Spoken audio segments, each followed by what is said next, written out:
भैया, आपने फोन पर बताया ही नहीं कि पापा को हुआ क्या है। आप मुझे पूरी बात बताइए, आखिर पापा को अचानक क्या हो गया है। अपने पिता की अचानक अस्पताल में भर्ती होने की खबर सुनकर आनन फानन में रेलगाड़ी के जनरल डिब्बे में सवार होकर अपने ससुराल से अकेली मायके पहुंची रोहिणी ने अस्पताल के आईसीयू में भर्ती अपने पिता का हाल अपने बड़े भाई से जानना चाहा।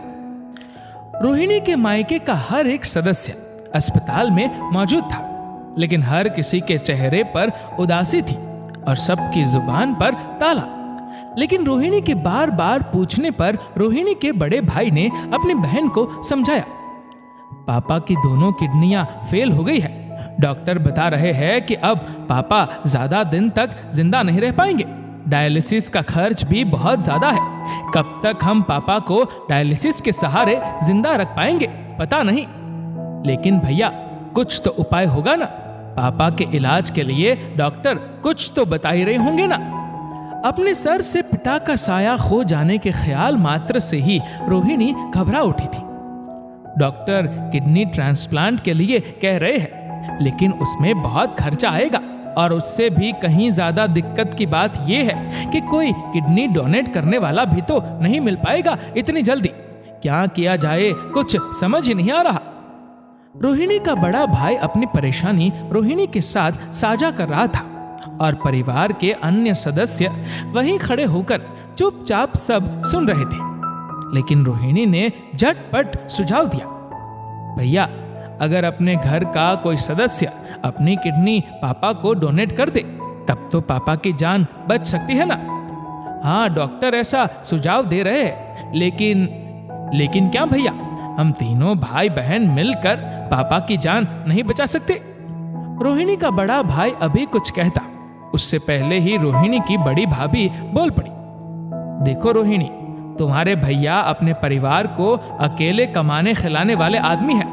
अगर इन्हें कुछ हो गया तो मेरे बच्चों की पढ़ाई लिखाई और घर के खर्च कौन उठाएगा।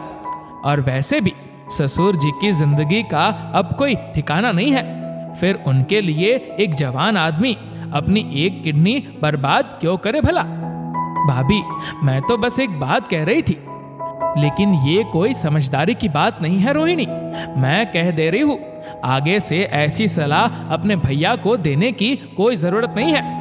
ये कहते हुए रोहिणी की भाभी अपना पांव पटकते हुए वहां से हटकर थोड़ा किनारे खड़े हो गए। रोहिणी को अचानक ऐसा लगा जैसे उसने अभी अभी अपनी बात रखकर कोई भारी पाप कर दिया है। तभी रोहिणी की छोटी भाभी रोहिणी के करीब आई। जिंदगी और मौत तो भगवान के हाथ में है, इसलिए भगवान से जिद नहीं करनी चाहिए। ये सोचकर हम सबको संतुष्टि कर लेनी चाहिए कि पापा और हम सबका इतने ही दिनों का साथ था। अपनी छोटी भाभी की बात सुनकर रोहिणी भावुक हो उठी। नहीं भाभी, जब तक सांस है तब तक आस है। अगर डॉक्टर किडनी ट्रांसप्लांट करने की बात कह रहे हैं तो मैं उनसे बात करूंगी। मैं अपनी एक किडनी पापा को डोनेट करना चाहती हूँ। लेकिन रोहिणी, तुम्हारे ससुराल वाले इस बात के लिए राजी नहीं होंगे। तुम ऐसा मत करो रोहिणी। काफी देर से अपने बच्चों के बीच हो रही बातें चुपचाप सुन रही रोहिणी की माँ सुधा जी ने आगे बढ़कर रोहिणी को समझाना चाहा, लेकिन रोहिणी की आंखों में आंसू थे। माँ, पापा हमेशा कहते हैं ना कि परिवार से बढ़कर कुछ भी नहीं होता है। यही बात मेरे ससुराल वाले भी कहते हैं। अगर मैं अपने पापा को अपनी एक किडनी दे भी दूं तो उन्हें मुझ पर गर्व होगा। लेकिन रोहिणी, तुम इस घर की बेटी हो, तुम्हें तो हम सिर्फ दे सकते हैं, तुमसे कुछ ले नहीं सकते बेटा। माँ, आप ये कैसी बातें कर रही है? यहाँ लेन देन जैसी कोई बात है ही नहीं। यहाँ तो साथ निभाने की बात है।